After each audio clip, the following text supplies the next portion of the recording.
मुस्लिम league नून के अपने रहनुमा ही फट चुके हैं। सेनेटर जावेद अब्बास जो कि मुस्लिम लीग नून के सेनेटर हैं, उन्होंने अपनी जमात को आड़े हाथों लिया है और उन्होंने कहा है कि ये लोग जो है इस तरह से ओहदे बांट रहे हैं जिस तरह से जो है रमजान में राशन भी नहीं बांटा जाता। और मैं आपको ये बात बताता चलूं कि अब जो है आगे एक चेंजिंग आने लगी है जिससे जो है वो सब लोग परेशान हो जाएंगे। और वो चेंजिंग ये है कि खैबर पख्तूनख्वा में जो है वो एक सैलाब लोगों का उठने लगा है और इसमें असद कैसर ने जो है वो खबरदार कर दिया। और असद कैसर ने कहा है कि आप लोग बाज आ जाएं, शेर अफजल मरवत ने कहा है कि आप लोग बाज आ जाएं, वरना ये समंदर जो है खैबर पख्तूनख्वा से पख्तूनों का उठेगा और फिर जो है ये शऊर देगा पंजाब को और फिर ये जो है मोटिवेट करेगा सिंध को और आहिस्ता आहिस्ता बलोचिस्तान, पंजाब और सिंध भी हमारे साथ शामिल हो जाएगा और फिर आप लोग जो है हमें नहीं रोक सकेंगे। हमारी जो सीटें हैं, जो 180 सीटों पर हम कामयाब हुए थे फॉर्म 45 के हिसाब से, वो हमें वापस की जाएं और हमें मखसूस नशिस्तें भी दी जाएं।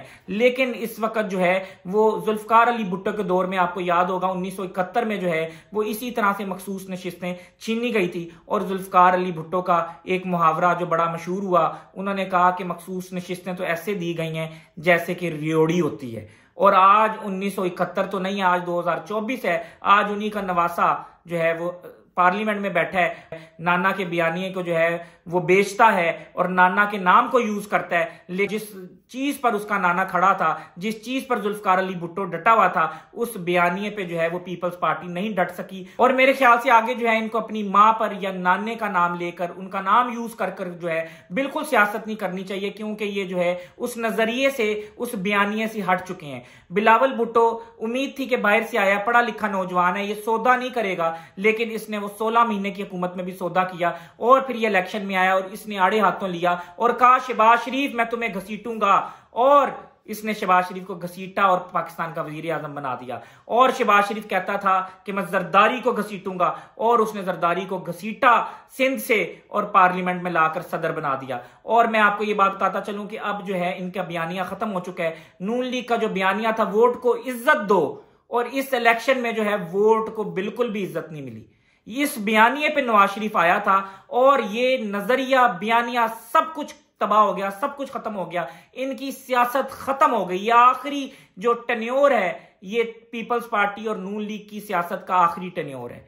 इसके बाद जो है वो पीटीआई जो है वो मुल्क में जो है वो मेरे ख्याल से 99% जो है वो सीटें ले जाएगी। और अगर कोई और नौजवान क़यादत या पार्टी आती है तो उसको देखेंगे लोग, लेकिन अब जो है वो पीपल्स पार्टी और नून लीग को मजीद चांस नहीं मिलना। और मैं आपको ये बात बताता चलूं, वोट को इज्जत दो जो बयानिया बनाया गया था, उस बयानिए पे ये जरा सा भी नहीं चले। अगर नवाज शरीफ चाहता कि मैं जो हूं अगले 30 साल या 20 साल या अगले 100 साल मेरे बच्चे सियासत करें, तो फिर नवाज शरीफ को जो है इस इलेक्शन पर जो है खड़े हो जाना चाहिए था और कहना चाहिए था कि वोट को इज्जत दो और जिसका मैंडेट है उसको दो। मैं अगली बार हुकूमत कर लूंगा या हम अगली बार आ जाएंगे, लेकिन मैं ये भीख में जो सीटें दी जा रही है मैं ये नहीं लेता। और लोगों के दिलों में जो है प्यार, लोगों के दिलों में जो है सिंपैथी जो है बढ़ जानी थी नवाज शरीफ के लिए, और जो खोई हुई मकबूलियत थी वो वापस आ जानी थी। लेकिन इन्होंने गले में जो ढोल इस वक्त इनके डाला गया और ये जो वो बजाने लगे हैं, ये वो आखिरी ढोल है। इसके बाद जो है वो मैं आपको ये बताता चलूं कि शहबाज शरीफ और मरियम नवाज ने जो है वो नवाज शरीफ की सारी सियासत और सारी जो लीडरशिप थी उसको तबाह कर दी है और उनकी जो है फ्यूचर की सियासत को भी तबाह कर दी है। और मेरे ख्याल से नवाज शरीफ को इस बारे में सोचना चाहिए था, लेकिन नवाज शरीफ ने जो है वो बोल फेंक दिया शहबाज शरीफ और मरियम नवाज के कोर्ट में, और फिर उन्होंने फैसले करके एक ने अपने आप को वजीर आला चुन लिया, एक ने अपने आप को वजीर आजम चुन लिया, और नवाज शरीफ की जो बनी बनाई इज्जत थी, जो बनी बनाई पार्टी थी, उसको तबाह बर्बाद कर दिया। अब मैं आपको ये बात बताता चलूं कि पीपल्स पार्टी जो है उन्होंने हमेशा जो है वो इनके खिलाफ बातें की, और जो है वो जब तस्वीरें फेंकी जाती थी, न्यूड तस्वीरें बेनजीर भुट्टो की, आज बिलावल भूल गया है, आज आसिफ अली जरदारी भूल गया कि मेरी वाइफ की तस्वीरें यही नून लीग फेंकती थी, और आज उन्हीं के साथ जो है इन्होंने हाथ मिला लिया है। यानी इन्होंने अपनी इज्जत का भी सौदा कर लिया है, और शर्म आनी चाहिए आप लोगों को।